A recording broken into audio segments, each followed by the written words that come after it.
আর আজকে আমার নাম দিয়ে লিখে রাখুন 21শে জুলাই 2025, আমি বলছি 26-এর পর জয় বাংলা বলাবো, না বলাতে পারলে আমাদের ক্ষমতা নেই। এখন এটা বাংলার এফেক্ট। আজকেও তো দেখলাম সবাই জয় বাংলা করছে, জয় বাংলা সবাইকে বলাবো।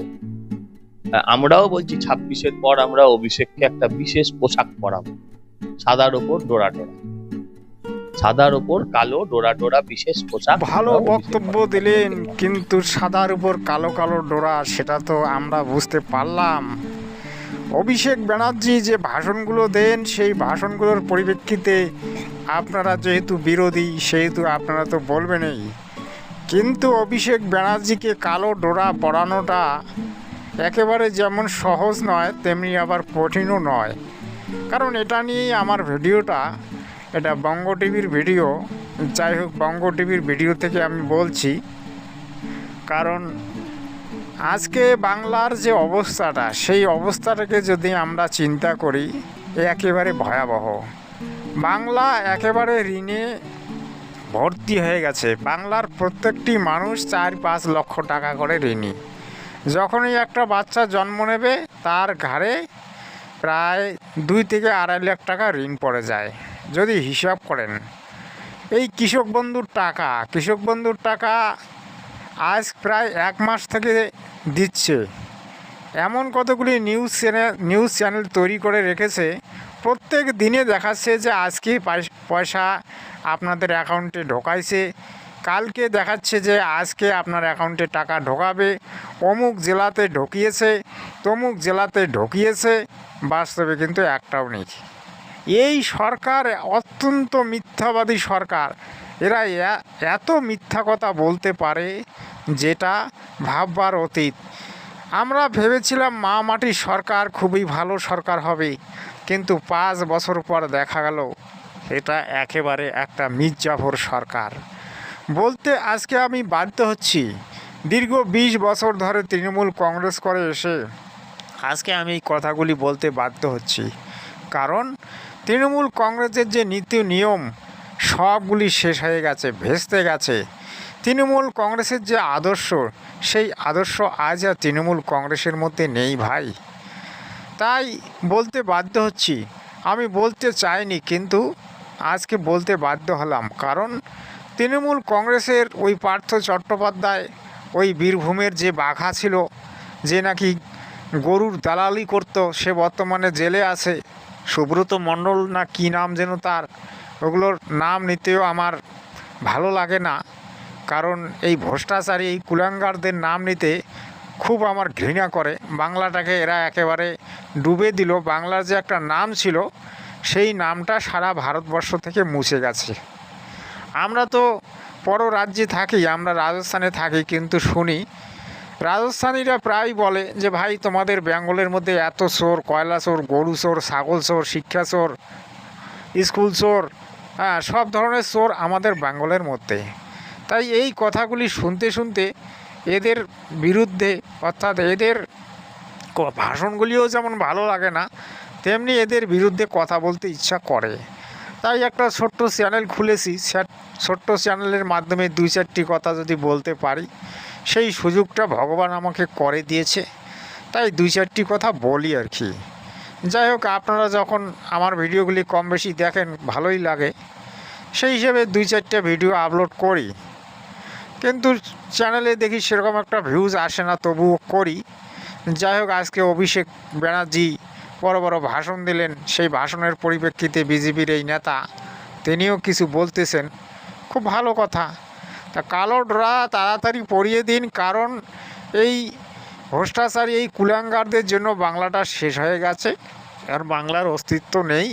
তাই এই কুলাঙ্গারদেরকে সরিয়ে দিন, এছাড়া আর বাংলার কোনো উপায় নেই। যত তাড়াতাড়ি হয় এদেরকে সরিয়ে দেওয়াটাই উচিত। কারণ এরা বাংলাকে আর বাংলা বলবে না, এরা বলবে কিছুদিন পরে পাকিস্তান জিন্দাবাদ। কারণ এরা তো পাকিস্তানের পক্ষেই সাপোর্ট করে, তাই এরা পাকিস্তানকেই বলবে জিন্দাবাদ। আর ভারতকেই কিছুদিন পরে হয়তো বলতে পারে মুর্দাবাদ। পশ্চিমবঙ্গটাকে এখন এরা জয় বাংলা বলবে। জয় বাংলা থেকে কালকে এরা বলবে পশ্চিমবঙ্গ পাকিস্তান জিন্দাবাদ। তাই ভাই, কালো ডোরা পরিয়ে দিন আর শ্রীঘরের ভাত খাইয়ে দিলে মোটামুটি আরামে থাকবে। ওখানে তো আর তেমন কাজকর্ম করতে হবে না, কাজকর্ম তো এখানেই করতে হয়, ভাষণ দিতে হয় মঞ্চে গিয়ে, এটাও একটা মনে করো কাজ। ভালো ভালো ভাষণ দেওয়ার মতো ক্ষমতা নেই, ওই আগরুম বাগরুম ভাষণ।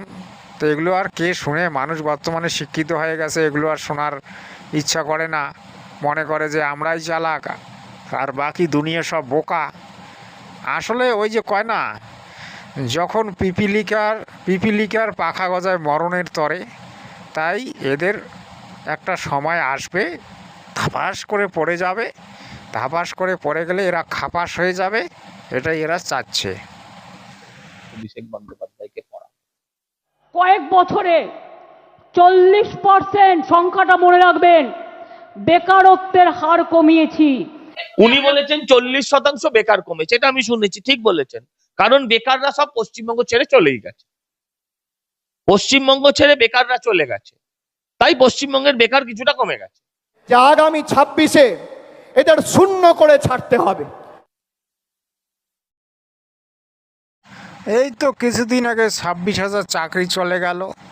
তারপরে পশ্চিমবঙ্গের যারা বেকার, যারা higher secondary pass, BA pass ছেলেরা সব বাইরে এসে কাজকর্ম করে খাচ্ছে।